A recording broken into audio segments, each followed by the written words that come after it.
Hi, I'm Dan Jones. I'm the wireless engineer here at Natilik. Today we're going to talk about Wi-Fi assessments and why they're important. We're going to start off by thinking about coverage versus capacity. Back in the day when we were putting wireless networks in, we really were only interested in a few devices being connected to it. It wasn't business essential. It was more just for kind of bring your own device for guests, things like that. Whereas now, the wireless network has become this kind of integral, really kind of important part of the network that carries a lot of the network traffic. And so what we want to start thinking about is less about just having coverage everywhere, which is easy. We could put one AP in and turn it up to 11. And really we want to focus in on what's the user experience like on that AP.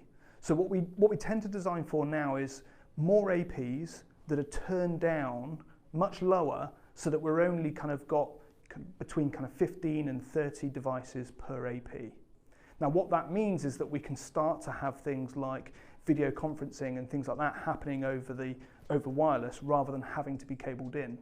But that only comes when we start to think about what clients are we using. Are we using top-end devices, or are we using kind of barcode scanners and things like that which have less capability? And so when we're designing, we have to take all of these things into consideration, and we also have to take into consideration the applications that you're using. Is it just web and email, or are we starting to look at things like real-time applications like VoIP or video conferencing? Not all wireless surveys are the same. We use industry standard instruments to test your network. We look at things like signal to noise ratio, the co-channel contention and interference that's on the network.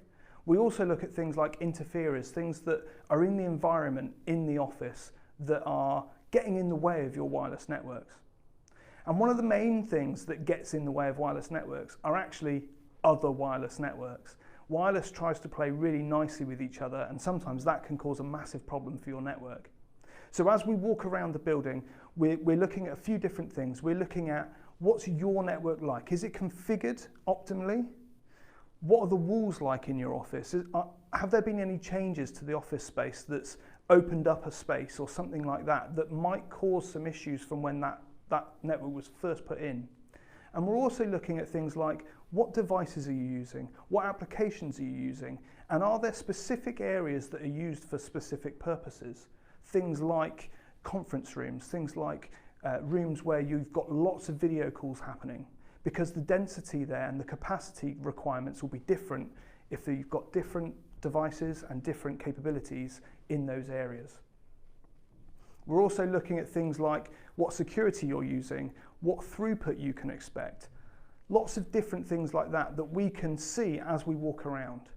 Now, what's really important about using these top-level instruments is that we're making sure that the measurements that we take in your network are the same measurements that we're taking for all of these different types of networks.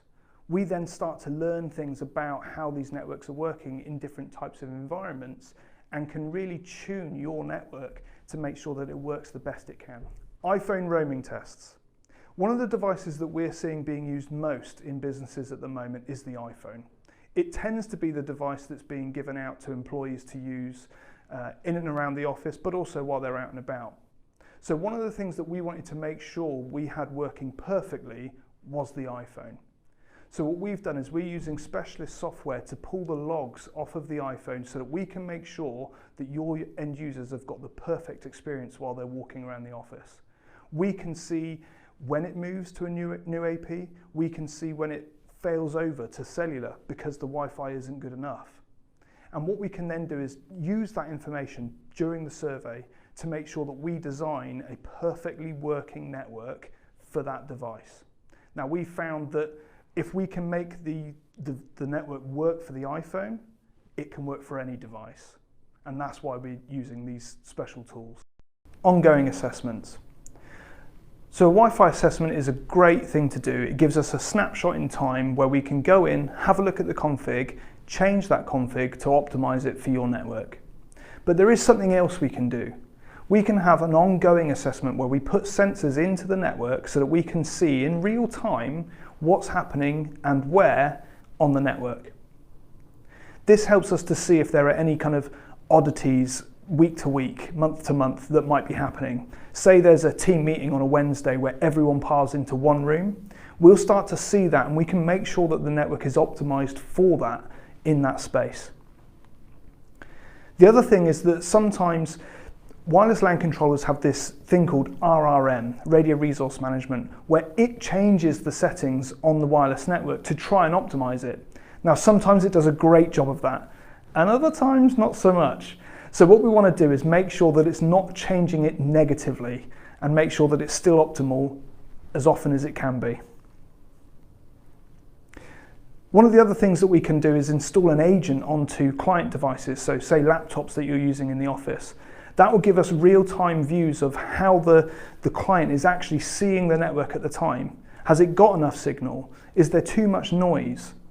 We can also see things like, is there a particular driver or firmware issue that's causing a problem? There might have been an update and actually that causes the clients to see the network worse. Or it might cause an issue with connectivity, not being able to authenticate properly. We can start to see that and we can start to see, are there any patterns in that software and in that hardware and in that firmware? And then we can make sure that we're optimizing those choices so that your network works perfectly.